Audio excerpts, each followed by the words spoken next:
मेरी आवाज आ रही है? आज मेरी आवाज फिर नहीं निकल रही।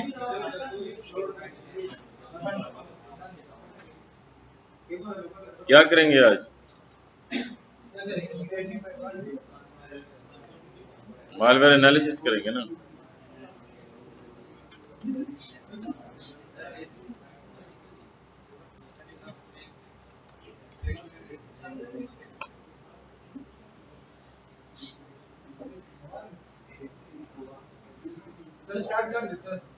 हाँ, स्टार्ट करते हैं।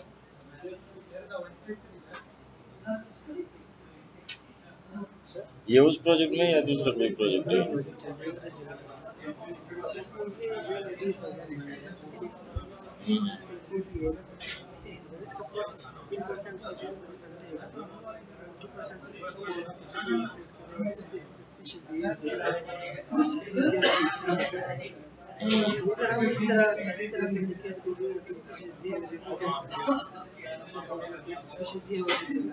वो तो डेटा सेट्स को रीड करेगा ना, तो डेटा सेट को किस तरह का हम उसे रीड कर रहे हैं वो इसमें ऐड करें ना। उसको बोले इसमें फंक्शनैलिटी ऐड करे, जीपीटी को एक स्क्रिप्ट दे दे, उसको बोले इसमें एक फंक्शनैलिटी ऐड करे कि ये बिहेवियर को भी बताया कि रीड करे ना। तो आपको फिर बताया कि बिहेवियर के लिए क्या क्या रिक्वायरमेंट्स है, तो फाइल अगर चाहिए तो फाइल इसको दे दे। नहीं हुआ ना तो फिर मुझे बता दें।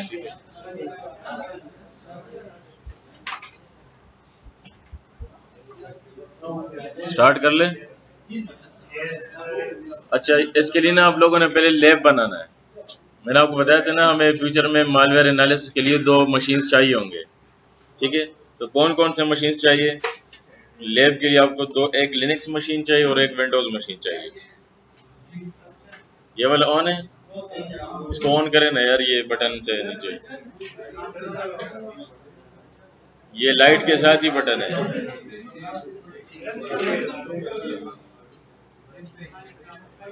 अगर नजर नहीं आ रहा तो वो लाइट्स पीछे वाले ऑफ कर ले। ठीक है। अच्छा, लैब हम लोगों ने कौन सा सेट करना है? एक विंडोज बेस्ड मशीन है, एक लिनक्स बेस्ड मशीन है। ठीक है, कौन से मशीन है? एक है रेमनेक्स, एक है फ्लेयर वीएम। आज मेरा गला पता नहीं फिर बैठ गया है। मैंने शहरी में आज कुछ कहा नहीं है ना, इसलिए।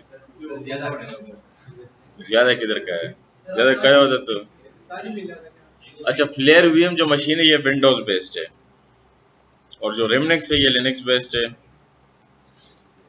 अच्छा, फ्लेयर वीएम डायरेक्ट आप कॉन्फ़िगर नहीं कर सकते, इसके लिए एक आपने विंडोज 10 या विंडोज 7 कोई भी मशीन पहले कॉन्फ़िगर करनी है। ठीक है, वीएम वेयर के अंदर। उसके बाद आपने फ्लेयर वीएम का स्क्रिप्ट रन करना है उसमें पावर शेल में, तब जाके आपका मशीन जो है फ्लेयर वीएम बन जाएगा। ठीक है, कैसे बनाएंगे? विंडोज 10 तो पता है ना किस तरह इंस्टॉल करते हैं वीएम वेयर में, वो कर लेंगे। उसके बाद आपने जाना है गेटहब पे, गेटहब में सर्च करना है फ्लेयर वीएम। यहाँ पर कुछ स्क्रिप्ट्स आपको मिल जाएंगे, ये आपने 1 बाय 1 जो है वो, ये देखिए फ्लेयर वीएम का आपको वो भी नजर आ रहा है। ये सारे स्क्रिप्ट्स आपने रन करने, यहाँ से स्टार्ट लेना फ्लेयर वीएम इंस्टॉलेशन। ठीक है, तो विंडोज 10 फॉर एग्जांपल कॉन्फ़िगर कर लिया आपने वीएम में, होस्ट पे नहीं चलाना वरना पूरा होस्ट आपका फ्लेयर वीएम बन जाएगा। ठीक है, ये गलती नहीं करना है। विंडोज पावर शेल आपने वर्चुअल मशीन के अंदर जो विंडोज 10 है उसमें ऑन करना है, और ये स्क्रिप्ट उसके अंदर चलाने हैं सारे स्टेप बाय स्टेप, तो फ्लेयर वीएम आपका बन जाएगा। ठीक है, ये स्क्रिप्ट आपका हो गया फ्लेयर वीएम का। रेमनेक्स कैसे बनाएंगे? रेमनेक्स बाय डिफॉल्ट जो है ना वो एक OVA फाइल आपको मिल जाती है। उसके लिए आपने जाना है remnex.org पे। यहाँ से डिस्ट्रोज में जाना है। ये बड़े मज़े का एक मालवेयर एनालिसिस के लिए है, क्योंकि इसमें सारे टूल्स जो है ना वो मालवेयर एनालिसिस के पड़े हुए हैं रेमनेक्स में बाय डिफॉल्ट। ठीक है, डाउनलोड का ऑप्शन है, यहाँ से डाउनलोड करें और जस्ट वहाँ पर ओपन करें वीमवेयर में, किसी कॉन्फ़िगरेशन इंस्टॉलेशन की ज़रूरत नहीं है। ठीक है, तो OVA या OVF फाइल इसमें डाउनलोड हो जाएगी, यहाँ से आपने डाउनलोड करना है, ये भी आपका सेट हो जाएगा। अच्छा, रेमनेक्स अगर ना भी हो ना तो काली लिनक्स आपके पास पड़ा हुआ है, इसके टूल सारे वहाँ पर भी इंस्टॉल कर सकते हैं। ठीक है, लेकिन फ्लेयर वीएम आप लोगों ने कॉन्फ़िगर करना है, क्योंकि होस्ट पे आप मलिशियस एप्लीकेशन रन नहीं कर सकते। ठीक है, हमने स्टार्ट लेना है स्टैटिक एनालिसिस पीई से। पीई क्या चीज़ है? Portable executable. ये कौन सी चीज़ है? पोर्टेबल एग्जीक्यूटेबल क्या होता है यार? EXE फाइल पोर्टेबल एग्जीक्यूटेबल नहीं है, ठीक है।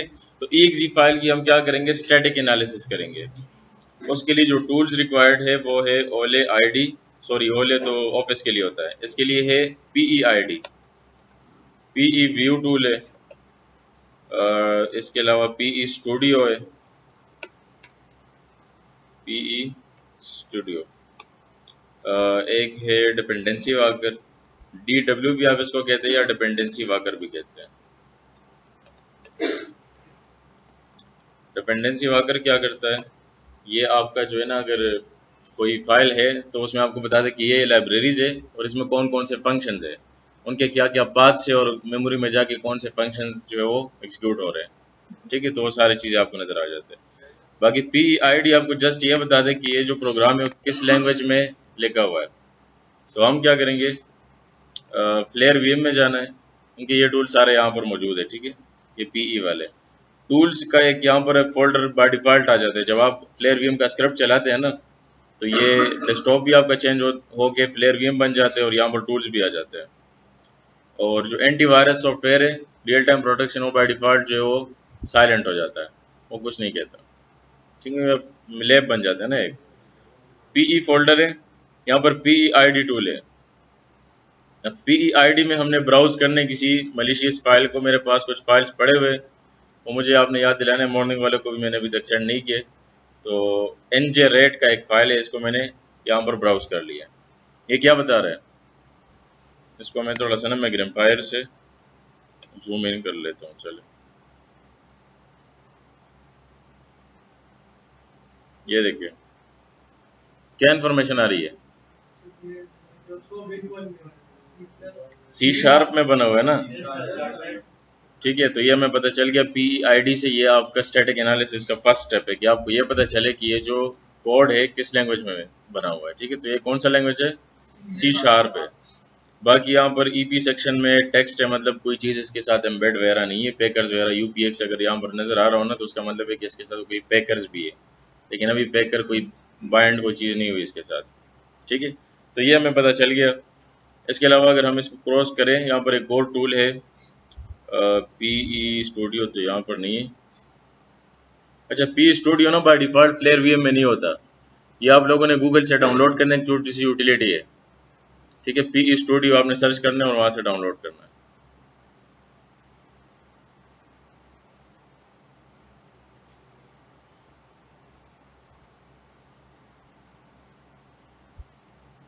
इसमें भी चले करते हैं इसको drag and drop, file, open file, और यहाँ से करते हैं njRAT.exe।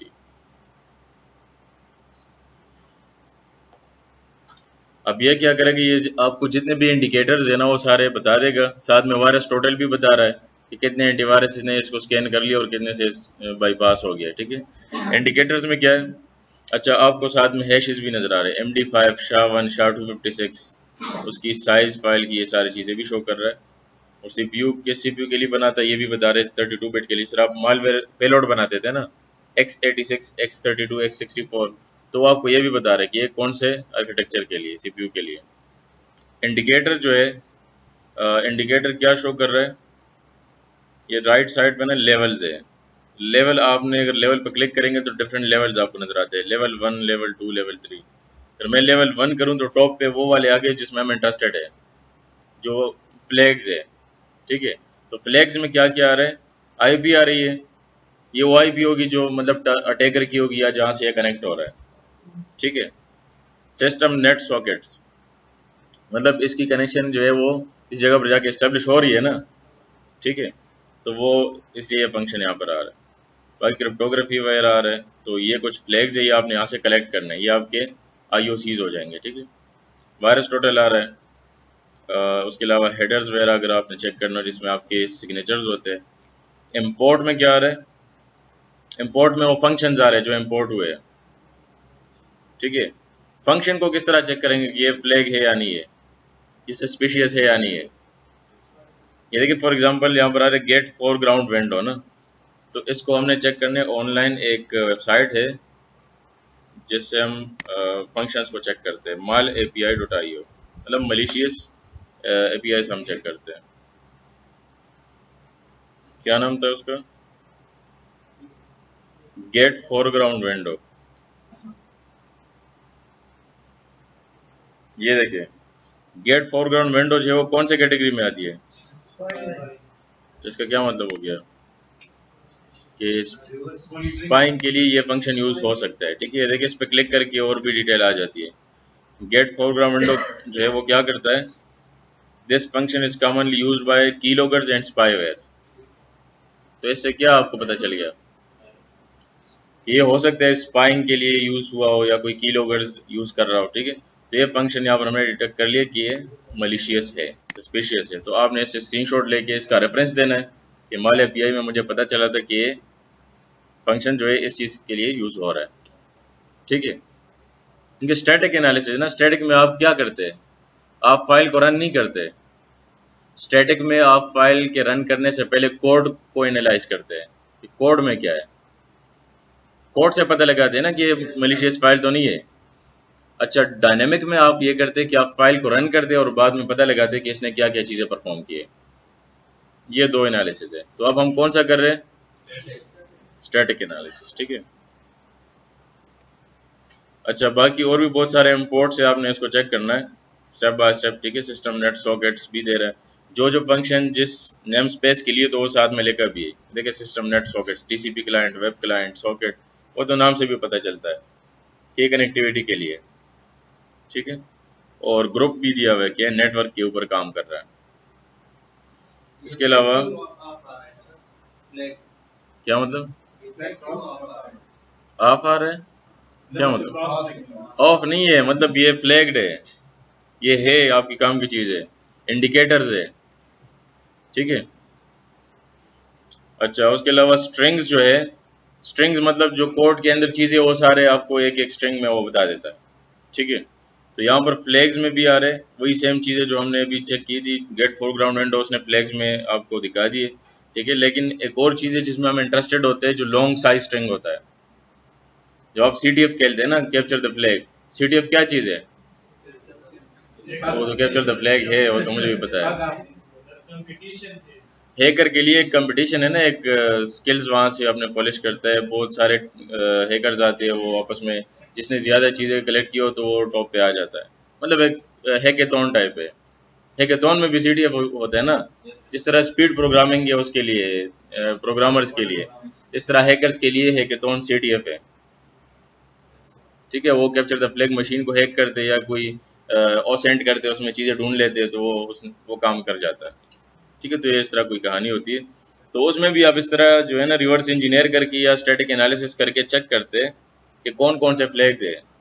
ठीक है, तो उसमें कुछ स्ट्रिंग्स होते हैं, आप लॉन्ग स्ट्रिंग में ज़्यादा इंटरेस्टेड होते हैं क्योंकि उसमें ज़्यादा इन्फॉर्मेशन होती है। अगर मैं चेक यहाँ पर क्लिक करूँ ना साइज पे, कम साइज आ गया, दोबारा क्लिक करते ज़्यादा साइज आ गया। ठीक है, अब ये देखिए वैल्यू क्या आ रही है, ये कोई यूटिलिटी यहाँ पर लेबल दिया हुआ है, यूटिलिटी में कोई CMD का कमांड रन हो रहा है। अब हमने फाइल रन नहीं की, लेकिन स्टैटिक एनालिसिस से हमें यह पता चला कोड से कि ये कमांड एग्जीक्यूट हो रहा है। अब ये कब हो रहा है, कहाँ पर हो रहा है, लेकिन कमांड यहाँ पर नजर आ रही है। ठीक है, तो इसका मतलब है कि जिस हैकर ने ये फाइल बनाई थी मलिशियस, तो उसमें उसने जो है ये डायरेक्शन उसको दिए कि अगर ये फाइल रन हो जाए तो ये कमांड भी एग्जीक्यूट होगा साथ में। ठीक है, यहाँ पर एक और भी डोज मैसेज कुछ दिया हुआ। अच्छा, एक और यूटिलिटी है नेट SH फायरवॉल डिलीट, ये भी CMD का कमांड है।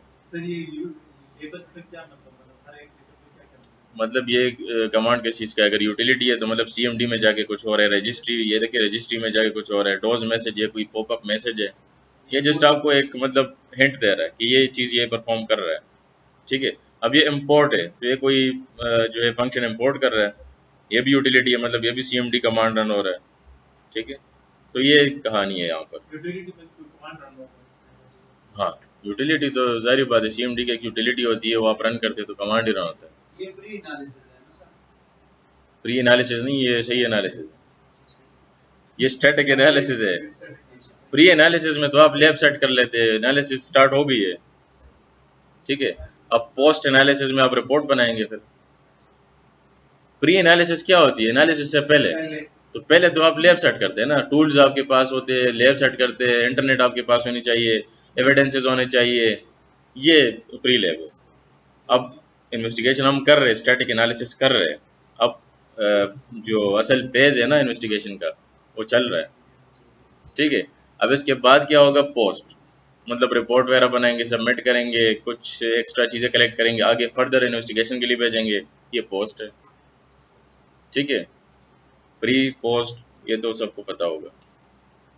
प्री किसको कहते हैं? मतलब पहले, पोस्ट बाद में, ठीक है। जिस तरह आप हैकिंग करते तो प्री प्लानिंग करते हैं ना। प्री प्लानिंग में क्या होता है? Information gathering, know how, know your target, ठीक है।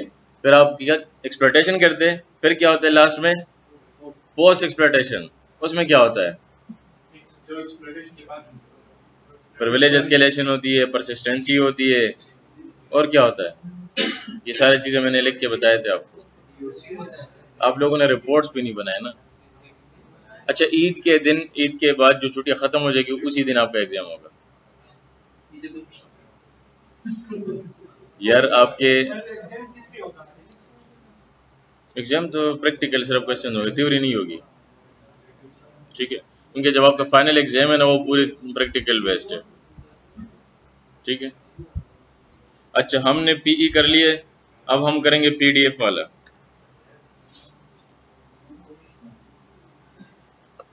पीडीएफ के स्ट्रीम्स जो है ना वो चेक करते हैं कि पीडीएफ में कोई स्ट्रीम्स हो तो वो किस तरह हमने डिटेक्ट करने हैं, ठीक है। तो इसके लिए टूल्स हम यूज़ करते हैं, पीडीएफ आईडी है, पीडीएफ पार्सर है, और ये दोनों लिनक्स बेस्ड है।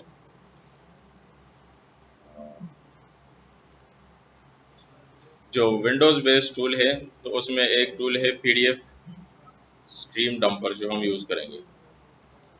यार स्ट्रीम हम लिनक्स में भी डंप कर सकते हैं, स्ट्रिंग्स कमांड से कर सकते हैं ना, लेकिन उसमें मसला ये है कि वो पूरे स्ट्रीम हमें दे देगा ना, हमें सिर्फ वो स्ट्रीम चाहिए जिसमें हम इंटरेस्टेड है। चले चेक करते हैं।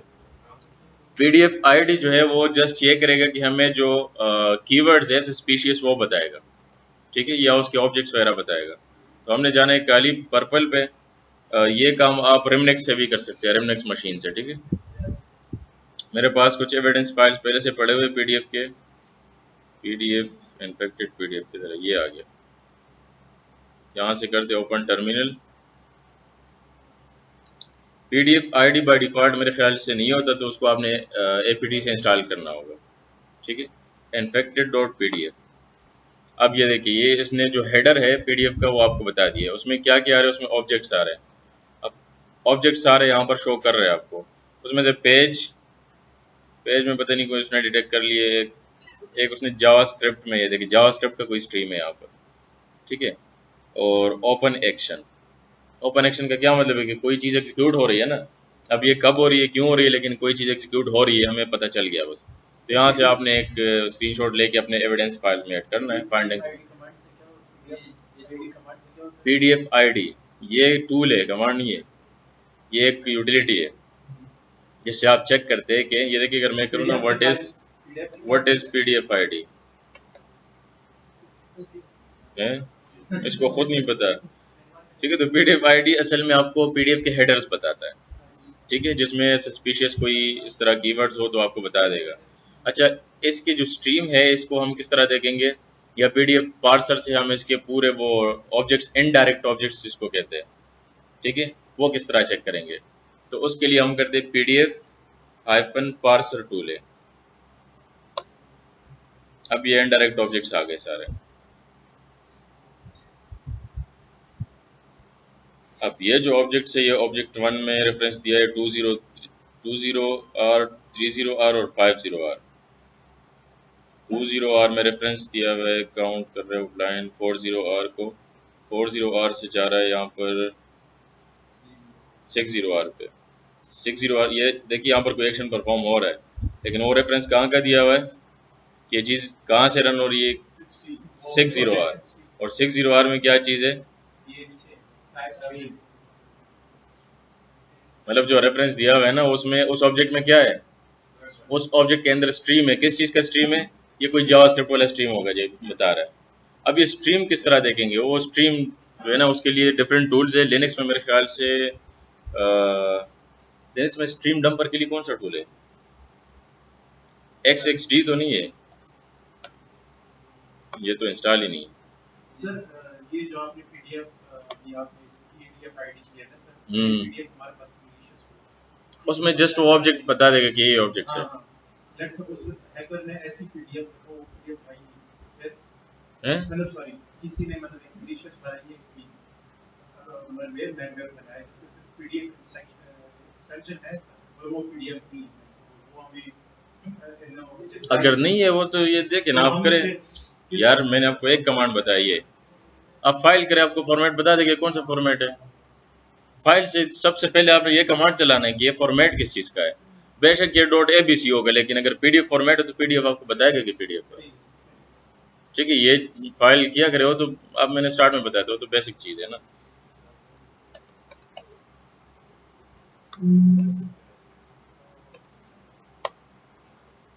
अच्छा, ये मेरे ख्याल से स्ट्रीम जो है ना डंप कर रहा है, नहीं कर रहा। इसने तो बहुत सारी चीज़ें डंप कर ली है। स्ट्रीम डंपर है ना XXD। सर स्क्रीन डंप से क्या मतलब जो स्ट्रीम वो बता रहे कि जावास्क्रिप्ट के ऑब्जेक्ट के अंदर है, वो हमने डंप करना है। हमें पता लगाने कि कौन सा स्ट्रीम है, क्या चीज़ है। ठीक है, डंप मतलब डंप डंप मतलब निकालना ना। यहाँ पर तो वैसे दिया हुआ है, रेफरेंस दिया हुआ है।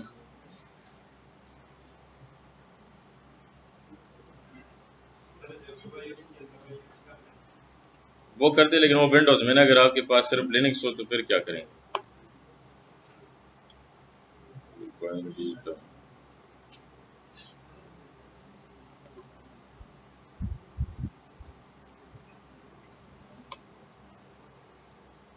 चले इसका फिर चेक कर लेंगे लिनक्स के लिए कौन सा है। वैसे ये एक स्ट्रिंग भी है, स्ट्रिंग्स भी है, लेकिन स्ट्रिंग्स वो डंप नहीं करेगा ना, वो तो जस्ट के अंदर स्ट्रिंग्स बताएगा हमें। स्ट्रिंग्स जस्ट फाइल के अंदर जो भी स्ट्रिंग्स उसको नजर आए ना, तो वो सारी चीजें बताएगा आपको। ये देखिए, ठीक है, इसमें से आपको अगर चाहिए कोई आपके काम की चीज है तो ठीक है, वरना अच्छा, अब हमने जाना फ्लेयर वीएम में। फ्लेयर वीएम में एक टूल है पीडीएफ स्ट्रीम डंपर के नाम से, ये आपको गूगल पे अवेलेबल है, वहां से मिल जाएगा। तो यहाँ से आप स्ट्रीम डंप कर सकते हैं पीडीएफ का। ठीक है, वो पीडीएफ ऑलरेडी मेरे पास है, यहाँ पर उसको लोड करते हैं। पीडीएफ फाइल इसको करते हैं यहाँ पर लोड, जो इन्फेक्टेड फाइल है। ठीक है, ये इन्फेक्टेड फाइल्स मैं आपको दे दूंगा प्रैक्टिस के लिए। अच्छा, इसमें यहाँ पर है, ये देखिए ग्रीन वाले पे अगर मैं ऑब्जेक्ट 1 पे होवर करूं तो वहां पर आ रहा है लॉन्च एक्शन। सेकंड पे क्लिक करूं, क्लिक नहीं, होवर करना है जस्ट ऊपर, तो यहाँ पर कुछ भी नहीं आ रहा है। इसका मतलब यहाँ पर कोई इस तरह चीज़ नहीं है। अच्छा, एक कलर कोड्स टूल में जाके ना, यहाँ पर एक ऑप्शन होता है about list colours, list view colours. तो यहाँ से आप कलर कोड्स को जान सकते हैं कि ये कलर कोड किस चीज़ के लिए। ठीक है, रेड जो है वो ये वाला जो आ रहा है red, headers with JavaScript tag. ठीक है, अगर ब्लू है तो क्या है, उसमें ऑब्जेक्ट स्ट्रीम्स है। अब क्योंकि हमें वहां से पता चला था कि ऑब्जेक्ट 6 में क्या है, स्ट्रीम वहां पर एम्बेड है। ठीक है, तो हमने यहाँ से स्ट्रीम निकालना है। ठीक है, बाकी ये सारे कलर्स नजर आ रहे हैं। पर्पल एम्बेडेड फाइल्स है, पर्पल इसमें है नहीं, तो कोई फाइल इसके साथ एम्बेड नहीं है। ठीक है, अब अगर मैं ब्लू पे क्लिक करूं, ब्लू में स्ट्रीम है नहीं, ये देखिए स्ट्रीम नजर आ रहा है। अब ये कुछ इनक्रिप्टेड टेक्स्ट होगा, कुछ इसमें प्लेन टेक्स्ट होगा। अच्छा, मॉर्निंग में ना हमने एक लाइन सर्च किया था, ये वाला, इससे हमें ये पता चला था कि ये जो स्क्रिप्ट है ये जावा स्क्रिप्ट है, सॉरी जावा लैंग्वेज में बनी है। सॉरी, नहीं नहीं, सी शार्प है, सॉरी। लेकिन ये जो यू टेल वाला वो है ना, ये कोई वल्नरेबिलिटी है, कोई बफर ओवरफ्लो का एक्सप्लॉइट है कोई, ये ऑनलाइन पड़ा हुआ है। और ये एडोब में, ये देखिए यहाँ पर क्या है, एडोब रीडर नहीं है, एडोब एक्रोबैट रीडर, ये उसकी कोई वल्नरेबिलिटी है, उसने वहां से स्ट्रीम निकाला है। ठीक है, तो अगर कोई इस तरह एप्लीकेशंस है पीडीएफ, आप उससे जो है वो रन करते तो एडोब एक्रोबैट से अगर ये PDF फाइल बनी तो वहाँ से आप चेक कर सकते हैं कि ये वल्नरेबल है। अब यहाँ पर एक्सप्लॉइट कैसे सर्च करेंगे, तो ये काम भी ये करता है। अगर मैं एक्सप्लॉइट स्कैन पे क्लिक करूँ तो ये देखिए उसने एक्सप्लॉइट भी दे दिया, कौन सी CVE है। तो इस CVE को सर्च कर सकते हैं ना ऑनलाइन। अगर इसका अगर एक्सप्लॉइट ऑनलाइन पड़ा हो और किसी के सिस्टम में एडोब एक्रोबैट रीडर हो तो आप इसको एक्सप्लॉइट कर सकते हैं। ठीक है, इसको सर्च करते हैं ऑनलाइन। ये देखिए myter.org में आ रहा है और यहाँ पर क्या आ रहा है, stack overflow, buffer overflow, adobe Acrobat reader 8.1.2 which allows remote attacker to execute arbitrary code। ठीक है, तो आपको डायरेक्ट जो है ना कमांड एंड कंट्रोल मिल जाता है। सर ये उस ऐप के अंदर नीचे हेक्स डंप लिखा हुआ है, हम्म, तो आप यूज नहीं किया अपनी कहाँ पर? नोटिफिकेशन लॉक यूज कर सकते हैं। ये नहीं, कौन सा वाला? इसके बैक में जो PDF स्ट्रीम मतलब बैक में इसके बैक पे जो हाँ ये जो इसमें मेरे ख्याल में डंप्स पर स्क्रीन मिल सकता हेक्स डंप, ओ ये तो हेक्स डंप है, वो तो यहाँ पर आ गया ना। है। ठीक है, डिटेल्स भी वो तो यहाँ पर डंप कर लिए, लेकिन वो जो डंप किए ना वो यहाँ पर पूरे टेक्स्ट के फॉर्म में आ रहा है। वो डंप इसने कर लिए और स्ट्रीम डिटेल जो है वो भी वही स्ट्रीम के डिटेल्स ही आ रहे हैं कि वो कौन सा जो है वो ऑब्जेक्ट इंडेक्स कौन सा है। ठीक है, और उसके लेंथ के डिटेल्स वगैरह। तो वो यहाँ पर आ रहा है कि आज की हेक्स डिकोड, ये इनकोडिंग यहाँ पर यूज हुई थी, उसने डिकोड भी किया हुआ है और टेक्स्ट में आपको शो कर दिया है। ठीक है, तो ये कहानी है। तो इस तरह आप जो है ना उसको डिटेक्ट करके फिर आप स्कैन भी कर सकते हैं एक्सप्लॉइट को कि कौन सा एक्सप्लॉइट है, अगर है तो। लिनक्स में वैसे है एक हेक्स डंप के नाम से भी एक टूल है। ये है ना यार, ये तो अच्छे आपने बता दिया, मेरे जहन में हेक्स डंप आ गया। ये हेक्स डंप है, लेकिन इसमें मसला ये है कि इसमें सिर्फ हेक्स आ रहा है, वो साथ में टेक्स्ट नहीं आ रहा। एक और भी हेक्स डंप के नाम से टूल था, hex2hcd।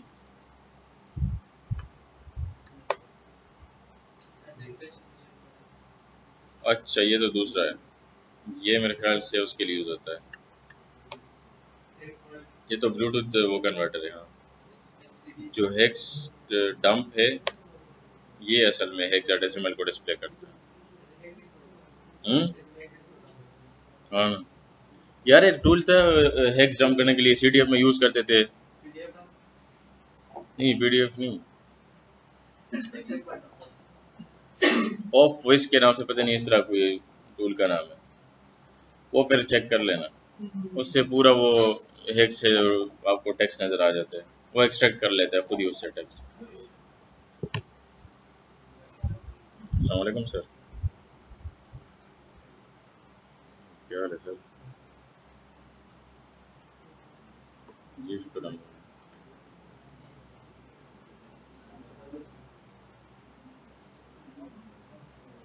UK वाले से बात हुई थी, मैंने उसको मैसेज किया था, अब उसका मैसेज आया हुआ है, मैंने रीड नहीं किया, मैं क्लासेस हो रहे थे, क्लास एंड होते हैं ना, तो फिर मैं असल में टाइम भी मैच नहीं करता ना।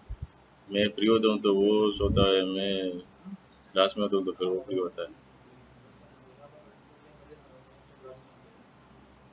अब वो बोला था कोई उसका एक टास्क में इशू आ रहा है, तो बस मैं भी क्लास एंड करके ना मैं फ्री हो जाऊँगा, फिर मैं उसको कांटेक्ट करूँगा।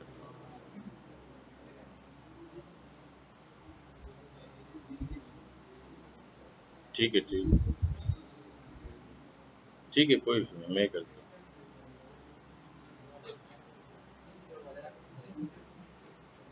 नहीं नहीं, पैसों पे नहीं करते, चले मैं कर देता हूँ। बस ये अभी कोई 20-25 मिनट में फ्री हो गया ना, मैं करता हूँ उसे। ठीक है, रात को मैंने मैसेज किया था तो वो अवेलेबल नहीं था, फिर उसका जब मैसेज आया तो फिर मैं सो गया था। रात क्योंकि दिन को क्लासेस होती तो रात को भी थोड़ा सोना पड़ता है। चले मैं करके उसको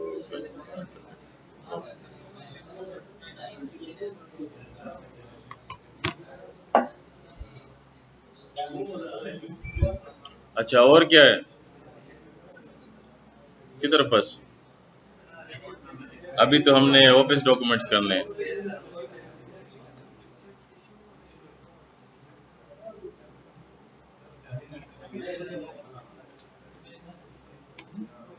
ऑफिस डॉक्यूमेंट्स के लिए जो टूल्स है वो ओले टूल्स है। बात सुने, मैं कॉल पे लग गया तो आपकी एक दूसरे के साथ लग गया।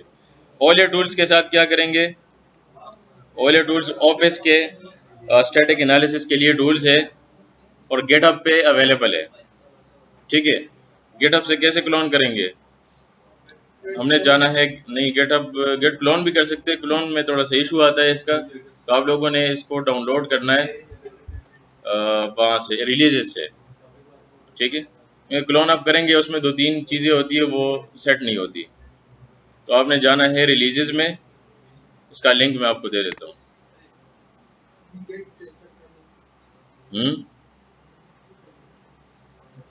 और यहाँ से रिलीजेस में जाके जिप या आपने टार डाउनलोड करना है।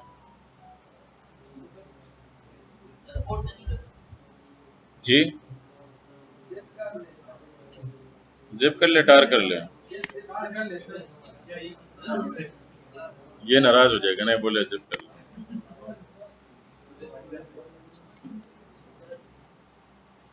इसको करते हैं wget स्पेस पेस्ट। ठीक है, हो गया डाउनलोड। अब इसको अनजिप कैसे करें, अनजिप स्पेस और फाइल का नाम। ठीक है, ये हो गया अनजिप, फोल्डर बन गया cd ओले टूल्स। और यहाँ से सबसे पहले हमने क्या करना है, रिक्वायरमेंट्स को सेट करना है। पाथ नहीं, पाथ वाला नहीं है, पाथ खुद सेट हो जाएगा इसमें। ठीक है, हमने करना है sudo pip3 install -r requirements.txt। ये तो सबको याद हो गया ना। अच्छा, अब क्या करना है, अब सेटअप को रन करना है, python 3 setup.py इंस्टॉल। तो जो इसकी रिक्वायरमेंट्स है वो इंस्टॉल हो जाएंगे। ये देखिए सारे टूल्स इंस्टॉल हो गए। अब मैं ओले टाइप करता हूँ, टैब बटन प्रेस करता हूँ तो ये सारे ओले के टूल्स आ गए।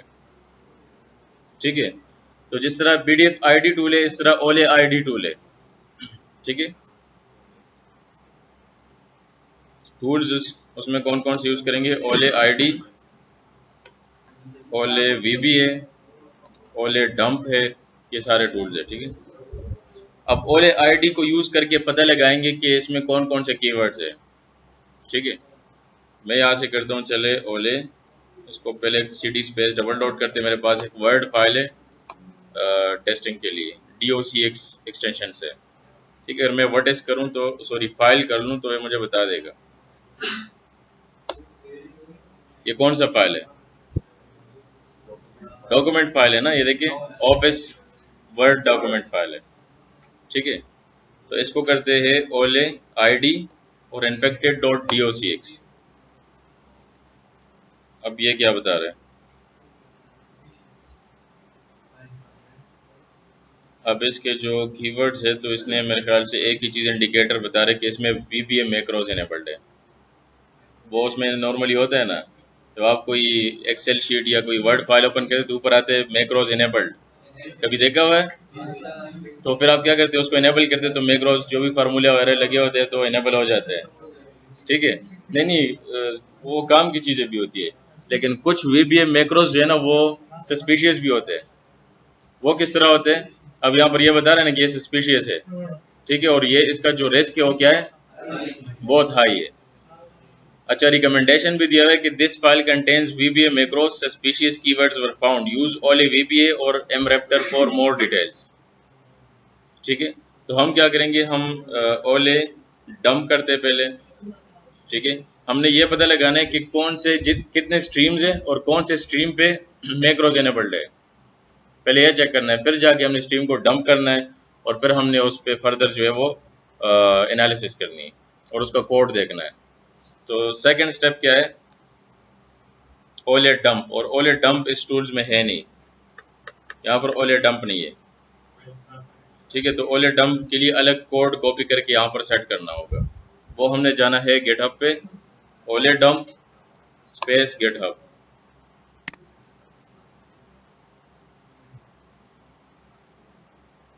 ये आ गया ओले डंप डॉट py। ठीक है, अब इसका कोड कैसे कॉपी करेंगे, ये रा नजर आ रहा है, रा पे क्लिक करते हैं तो इसका पूरा कोड आ जाएगा, प्योर कोड आ जाएगा। इसको कंट्रोल ए कंट्रोल सी करते और लिनक्स में जाके nano OLED.py करते, इसमें इसको पेस्ट करते और कंट्रोल एस करते, कंट्रोल एक्स सेव हो गया। अब इसको chmod करते u+x OLED.py, ठीक है। रन कैसे करेंगे, python 3 OLED.py -h करते तो परफॉर्म डंप के लिए -d है ना, तो यहाँ से करते -d स्पेस infected.docx। अब इसने डंप कर लिया, ठीक है। ये देखिए, इसको मैं जूम इन करता हूँ थोड़ा सा, नजर आ रहे हैं कितने स्ट्रीम्स है टोटल, 15 स्ट्रीम्स है। कौन से स्ट्रीम नंबर में मैक्रोज इनेबल्ड है, स्ट्रीम नंबर 8 में, ठीक है। अब चेक करते हैं कि कौन से स्ट्रीम जो है किस फ्लैग से सिलेक्ट करेंगे।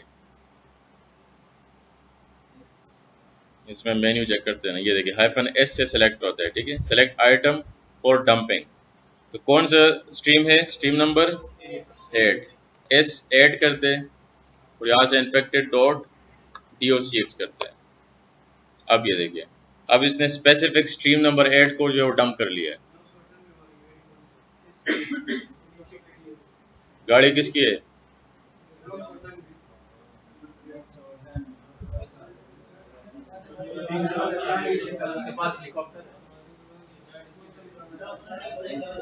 हमको बोले ना हम इस तरह पार्क नहीं करते। आपकी है, आपकी गाड़ी है,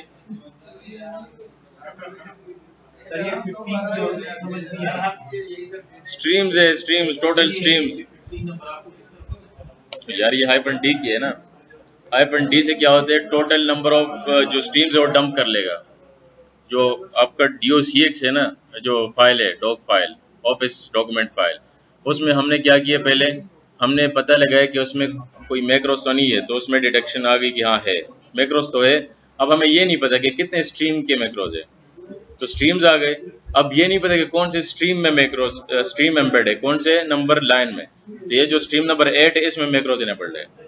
अब हमने वो वाला जो स्पेसिफिक, हाँ, अब हमने वो स्पेसिफिक स्ट्रीम डंप करना है, ठीक है। तो हमने क्या किया, सेलेक्ट 8 और infected.docx, तो वो स्पेसिफिक उसी स्ट्रीम से हमने वो कर लिया, डंप कर लिया। अब इसमें चेक करेंगे इसमें हमें क्या नजर आता है, क्यों इसमें मैक्रोस इनेबल्ड है, क्यों सस्पिशियस है, ठीक है ना। ये देखिए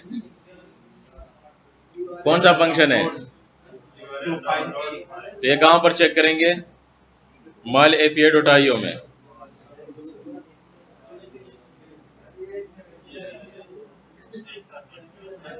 हाँ जी, ये प्रैक्टिस करें ना। ये देखिए URL to file, URL download to file, ये इंटरनेट के कैटेगरी में आता है। इसका मतलब है कि ये फंक्शन क्यों यूज करते हैं hackers, use to download bits from the internet and save them to a file. इसका मतलब है कि ये कोई फाइल्स डाउनलोड करने के लिए ये फंक्शन यूज हुआ है, ठीक है। अब ये नहीं पता कि कौन सा फाइल है, कहाँ से डाउनलोड हो रहा है, तो थोड़ा सा स्क्रॉल डाउन होते हो सकता है नजर आ जाए कोई URL वगैरह। सर इसको इस तरह मतलब नॉर्मल इंग्लिश में नहीं हो सकती, ये normal URL download normal English नहीं है, ये तो बिट्स यार, इसको तो हेक्साडेसिमल से हमने वो कर लिया ना, डंप ले लिया, मतलब हेक्साडेसिमल से हमने कन्वर्ट कर लिया ना प्लेन में, तो ये प्लेन आ रहे ना राइट साइड पे आपको, और क्या चाहिए।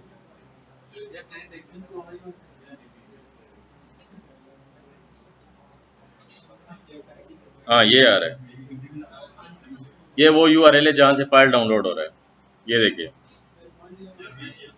जर्मनी नहीं, जर्मेनिया.com logs test.exe, तो test.exe फाइल डाउनलोड हो रहा है और TMP कोई टेम्पररी फोल्डर में जाके स्टोर भी हो रहा है, फिर जाके कोई और फाइल डाउनलोड हो रहा है, फिर वो स्टोर हो रहा है, उसका एट्रीब्यूट भी चेंज हो रहा है, और URL डाउनलोड टू फाइल ए, ये कोई और URL है। ये आपके इंडिकेटर्स है, ये फाइंडिंग्स है, ठीक है, स्टैटिक एनालिसिस से या आपने एक एक चीज़ जो है कलेक्ट करके वहाँ पर IOCs में डालने की, ये इंडिकेटर ऑफ कंप्रोमाइज़ है। अगर सिस्टम कंप्रोमाइज़ हो जाता है इनकेस, या हुआ तो भी नहीं है, स्टैटिक एनालिसिस से आप क्या पता लगाते हैं कि अकॉर्डिंग टू दिस ये IOC है, ठीक है। IOC इंडिकेटर ऑफ कंप्रोमाइज़, मतलब इस वजह से कंप्रोमाइज़ हो सकता है सिस्टम।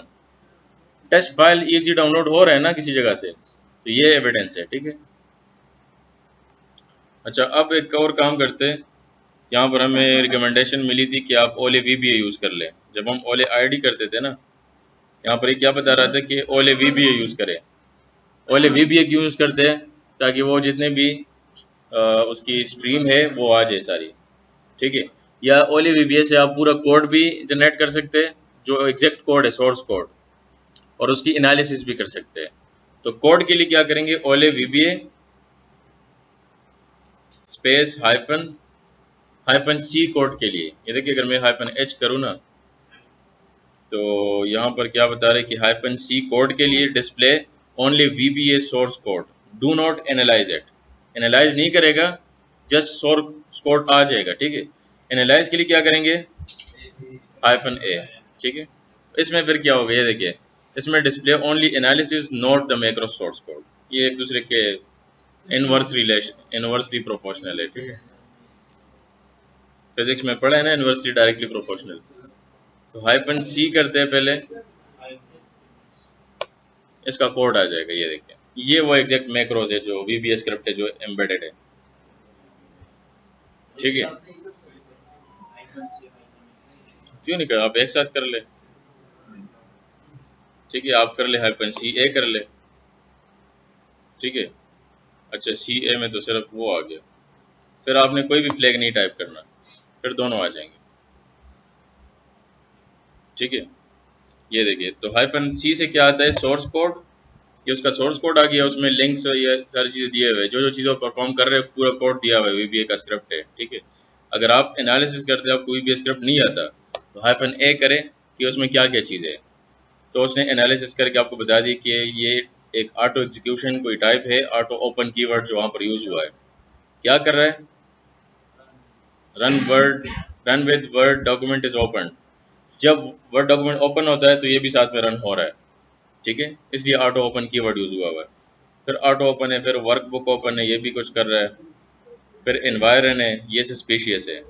ये क्या कर रहे हैं, must treat system environment variable में रन एग्जीक्यूटेबल फाइल और सिस्टम कमांड में रन कोड फ्रॉम DLL में डाउनलोड फाइल्स फ्रॉम इंटरनेट। ये वो फंक्शन है, ये वाला URL डाउनलोड टू फाइल ए, ठीक है।